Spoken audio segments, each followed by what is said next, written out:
Barazim në Vora Vllaznia me trajnerin e Vorës Arjen Bellaj. I kënaqur me këtë barazim, me këtë pikë që i morët ekipit kryesues?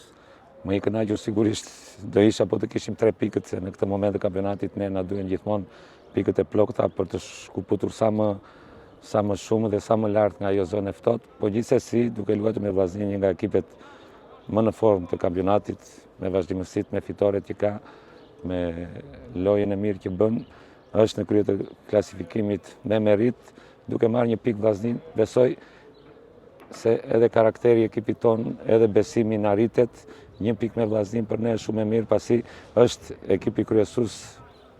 Vazhdojnë edhe ndeshjet e radhës që ekipet që na ndjekin luajnë po me Vllaznin, janë gjithmonë, Vllaznia është një ekip që luan për të fituar.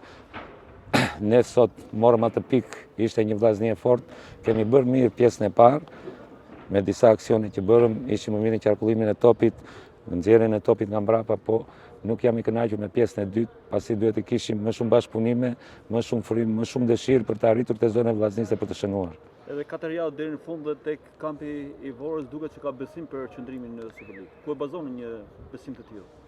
Këtë besim ne kemi gjithmonë jemi mbështetur tek vetvetja, te forca, te shpirti, te karakteri dhe tek ato që kemi parë të gjitha këto javët e kampionatit, deri më sot që kemi parë ekipin tonë. Ne jemi një ekip luftarak që gjithmonë luajmë, japim shpirtin në fushën e lojës, kemi lojtar me cilësi, kemi lojtar me kualitet, i shfrytëzojmë dhe ky është ai besimi që më bën mua që ne do jemi nga ato ekipet që vitin tjetër do jetë prapë në Superligë, pasi e kemi treguar me lojët tona, me shpirtin ton në të gjitha ndeshjet, si me ekipet që po na ndjekin, ashtu me edhe ekipet që luftojnë për Final Four.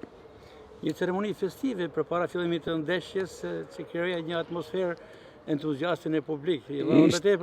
Ishte besoj historike për ekipin e Vorës, për qytetin e Vorës, pasi është një inaugurim i një impjanti, një fushë që është moderne, është në gjithçka ekipi Vorës, si në infrastrukturën për ekipet e moshave dhe për ekipin e parë, është në nivelet nga ekipet më të mira në Superligë, ke gjithçka, dëshira për të punuar dhe qefi për të bërë sa më mirë që ne të arrijmë këtë festim që kishte sot ekipi Vorës për inaugurim, ta gërshetojmë dhe me suksesi për të qëndruar në kategori. Edhe diçka tjetër, ju patët një hezitim përpara pak javësh, ndoshta edhe për të tërhequr. Tashmë jeni okay, jeni me besim për të vijuar punën? Po sigurisht para 3 javësh që luajtëm me Tiranën, nuk ishte një ditë e mirë dhe gjithmonë unë mendoj për ekipin, nuk mendoj asnjëherë për vete. Gjithmonë kur një ekip nuk vete mirë, javë me radhë, barazim në fushën tonë, humbisnin barazim, duhet gjithçka, duhet të ndryshoj diçka. Edhe gjithmonë trajneri është që duhet të ndryshoj për të mirën e ekipit.